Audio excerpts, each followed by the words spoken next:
We're at anchor now in an absolutely beautiful anchorage on Isla Espiritu Santo, where we've got red cliffs rising straight up around us on either side, and there's turquoise waters out as far as you can see. The kids are off playing in a rock and they're pretending they're taking their rocket ship to Mars, but it wasn't easy to get here, and so this video that I'm going to make now is about getting down the Baja coast. It was not the best time for all of us. I think we were all tired and frustrated from having to move all the time and having to meet those weather windows, but we did it. And so this video is about the difficulty of getting down that coast and the amazing beauty that we saw while we were doing it in order to get to this.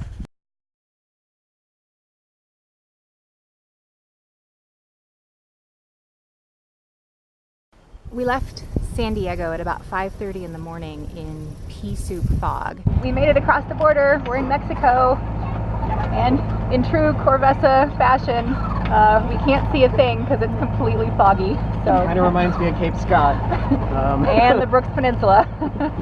So, but yeah, we're here. Andy, where are we sailing right now? Mexico. Mexico, that's right. Are you excited? No. We decided to spend a month in Ensenada. 3 reasons. The first reason was to try to get our temporary residence permit sorted out, and we thought we could do that within a month, which was wishful thinking. It turns out that's a longer story.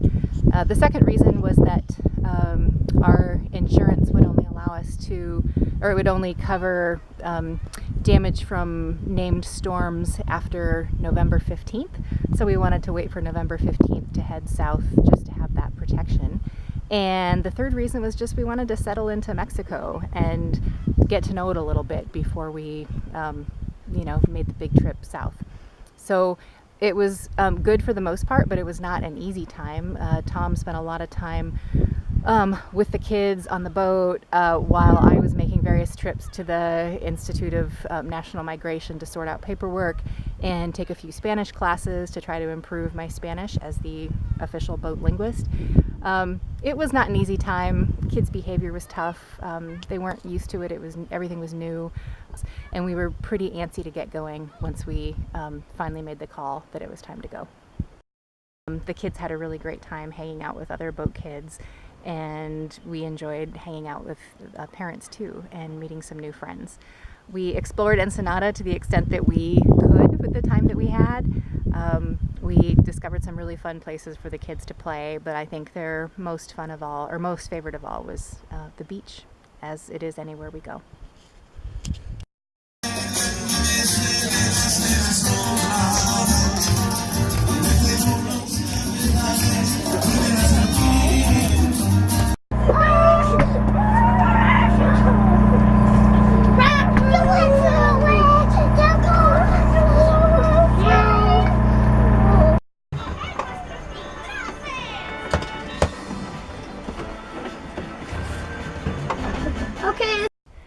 Our first stop when we headed down the coast was Isla San Martin, which was about a 18 or 20 hour trip for us, so we did an overnight to get there. It was the kids' first overnight. And Isla San Martin was pretty fun. Dylan, do you remember Isla San Martin? What's Isla San Martin, Mommy? That was the spot that we stopped where we got the lobsters from the fishermen. Do you remember? Yeah?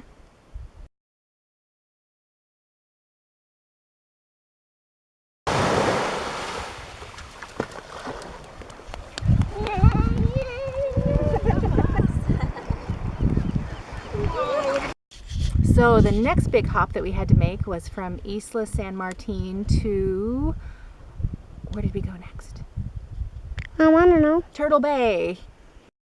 This is Tom's 40th birthday. We're out here in the middle of the ocean celebrating. Okay, so we're all gonna sing really fast and then blow out the candle. Ready? Or the match, because we don't have any candles. Happy birthday to you. Great. Happy birthday to you. Happy birthday, dear Daddy. Happy birthday to you. Thank you, guys.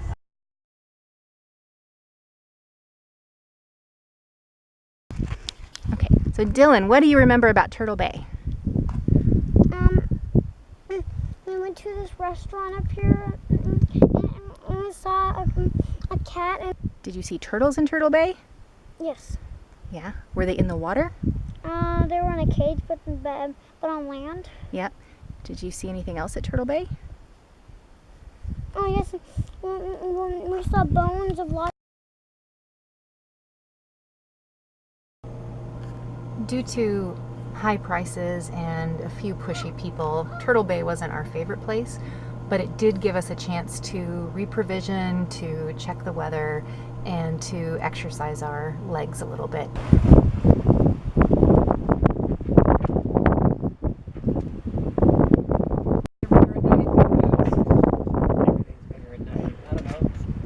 They're just bigger tonight with more wind.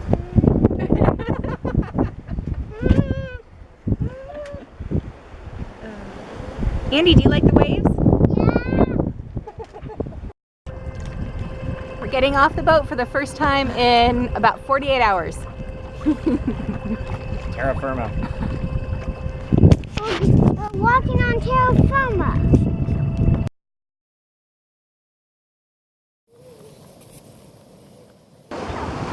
It's been here so long that it even turned to stone.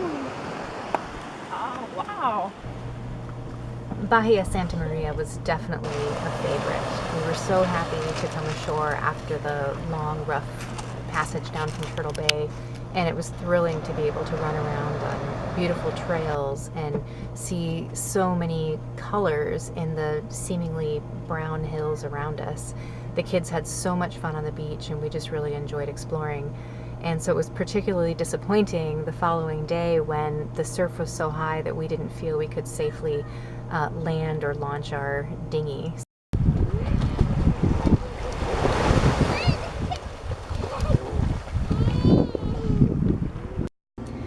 Because Mag Bay is so big, we decided only to go in an hour and anchor at Point Belcher, which is a small spit of land with some old whaling structures on it. And currently there's just a small fish camp there. We left Mag Bay at about 3:30 in the morning in order to make the last long trek down to Cabo.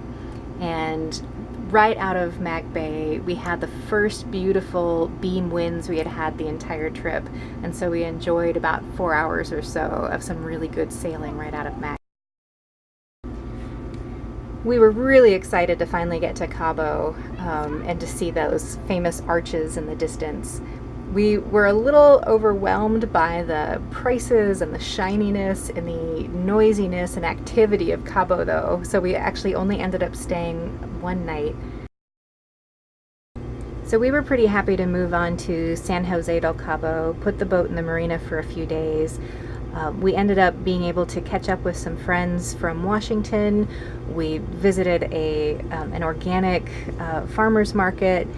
We stayed with some friends of ours in a condo for a couple days, so we all got to swim and just relax and get off the boat for a little while. We really had a wonderful time in San Jose del Cabo, waiting for the weather window to make our way north and around the Cape.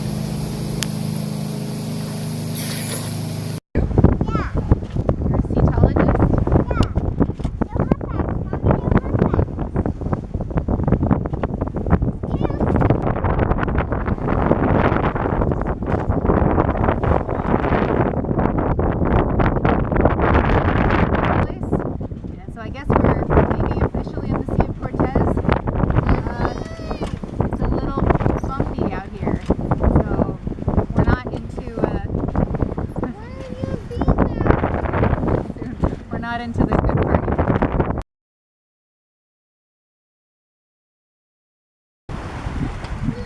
After a pretty nasty day yesterday of 20-knot winds on the nose and huge steep seas as we were coming around the Cape to Cabo Los Frailes, we finally today get some beautiful winds of 7 to 10 knots, and we've got all the sails up and we're enjoying a nice calm sea. It's beautiful. We're moving at about 3 knots, and unfortunately we have about 45 miles to go today, so at some point we're going to have to drop the sails and turn the motor on. So.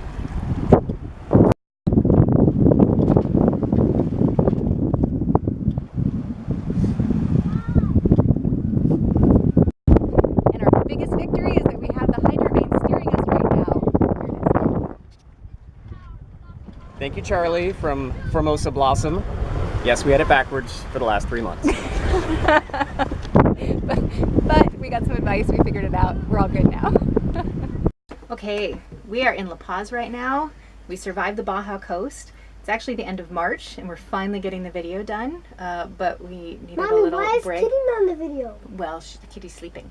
Okay, so we're going to talk a little bit about our experience going down the Baja coast and some of the lessons we learned.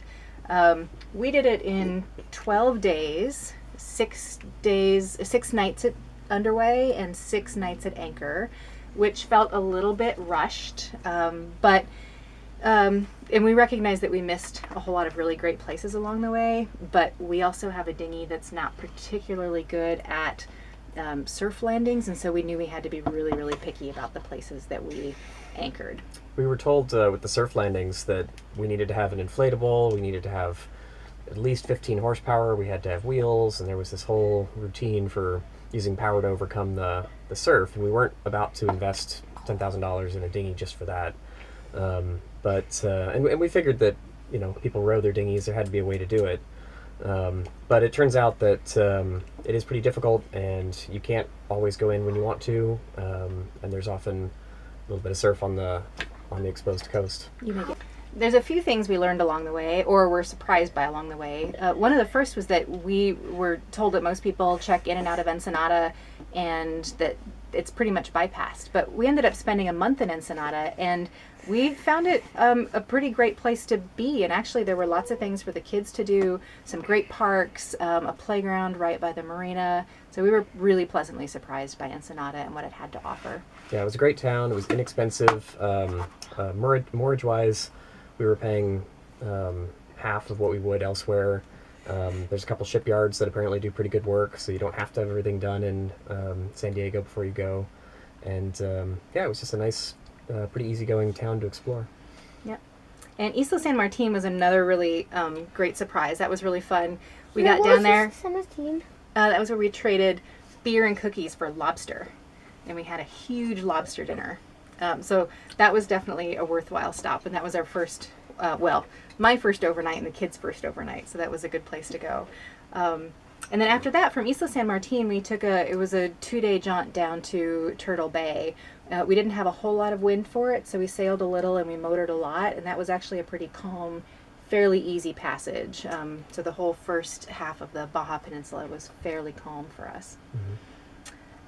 Turtle Bay was a bit of a surprise. It wasn't our favorite. As I mentioned, there were some somewhat pushy people, which was kind of shocking to us. And also out of Turtle Bay when we left, we were surprised to have some opposing swell, which made it a really, really bumpy ride. Yeah, there was a hurricane that was really far offshore. It was not at all a threat, and I think it had even dissipated, but the swell generated by the hurricane lasted for quite a few days after the hurricane, and it created a swell that was different from the wind. We experienced that several times, so if you're going down an exposed coast, definitely think about the hurricanes. Even if they're not going to come anywhere near you, they're going to possibly create some uncomfortable waves. Let's see, after that, we got into Bahia Santa Maria, which was absolutely wonderful. But even though you're tucked into a little bay and you're tucked around a corner, there's a bunch of wraparound swell that comes in there. So what we thought was going to be a pretty protected area was not. And we were lucky enough to be able to go ashore one time. But even getting the dinghy back out safely was pretty tough, and we were all up to our chests wet in the water as I ferried the kids out to the dinghy on my shoulders, basically. Ferried, yeah. Yes. And yeah. Sarah's iPhone barely survived. Yeah. We wanted to go ashore the next day, but the breakers on the beach, they didn't look very big. They were just a foot and change maybe, but they had a little bit of power to them.